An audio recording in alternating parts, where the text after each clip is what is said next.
மதுரை மீனாட்சி பதிப்பகம் வழங்கும் சுருக்கெழுத்து ஒலிநாடா. தமிழ் சுருக்கெழுத்து உயர்வேகம் நிமிடத்திற்கு 120 வார்த்தைகள். டிசம்பர் 1985 சுருக்கி வரையும் பகுதி. குரல் கொடுத்துள்ளவர் Madurai cookie Jayabalan. Pretty comments.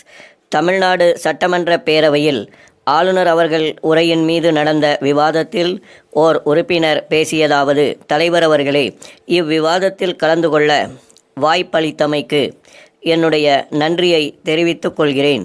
ஆளுநர் உரையில் சத்துணவு திட்டம் பற்றி சொல்லியிருப்பது பாராட்டுக்கு உரியது. ஆண்டுதோறும் 200 கோடி ரூபாய்க்கு மேல் செலவு செய்து 80 லட்சத்திற்கும் மேற்பட்ட சிறார்கள் வாட்டத்தை போக்கும் இந்த திட்டம் மகத்தான ஒன்று என்பதிலே மாறுபட்ட கருத்துக்கு இடமில்லை. மேலும் இத்திட்டம் நம்முடைய மாண்புமிகு முதலமைச்சர் அவர்களாலே மிகவும் செம்மையாக நடைமுறைப்படுத்தப்பட்டு வருவது கண்டு அனைவரும் மகிழ்ச்சி அடைகிறோம். இது ஒரு தலைசிறந்த திட்டம் என்று நான் சென்ற முறை பேசும்போது குறிப்பிட்டேன். அதை நிரூபிக்கும் வகையில் நான் அவ்வாறு பேசிய சில நாட்களுக்குள்ளேயே இந்த நாட்டிலுள்ள எல்லா மாநிலங்களிலும் இத்திட்டத்தை நடைமுறைப்படுத்தும் அளவுக்கு பல்வேறு மாநிலங்களிலிருந்தும் சம்பந்தப்பட்ட அமைச்சர்களும் உயர் அதிகாரிகளும் இங்கே வந்து இத்திட்டம் பற்றி தீவிரமாக அறிந்து சென்றதையும் நாம் பார்த்தோம். அது மட்டுமல்லாமல் இந்த திட்டத்தை நாடு முழுவதும் அமல்படுத்த வேண்டுமென்ற கோரிக்கையும் இப்போது எழுந்திருக்கிறது.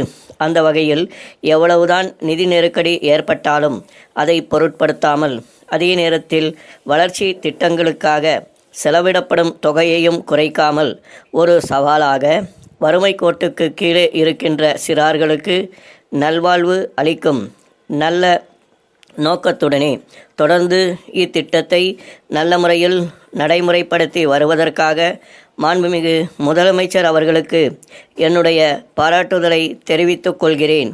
அடுத்து பற்பொடி திட்டம் பற்றி ஒரு சில வார்த்தைகள் கூற விரும்புகிறேன்.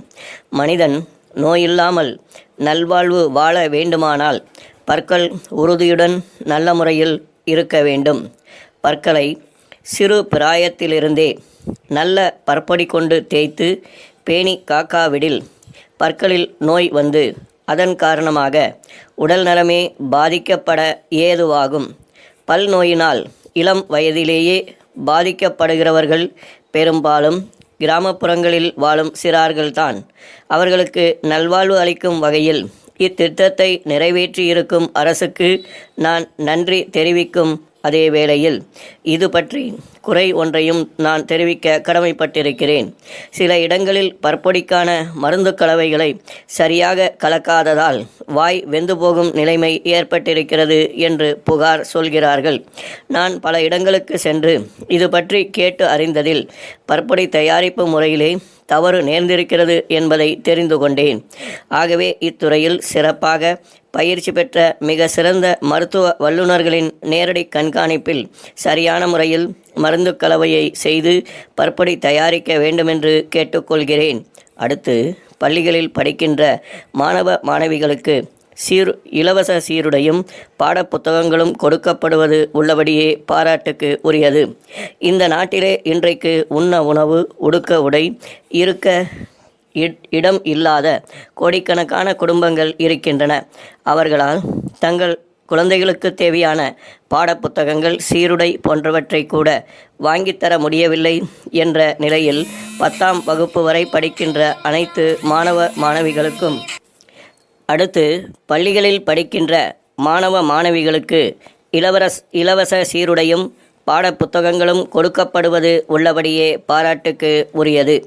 இந்த நாட்டிலே இன்றைக்கு உண்ண உணவு, உடுக்க உடை, இருக்க இடம் இல்லாத கோடிக்கணக்கான குடும்பங்கள் இருக்கின்றன.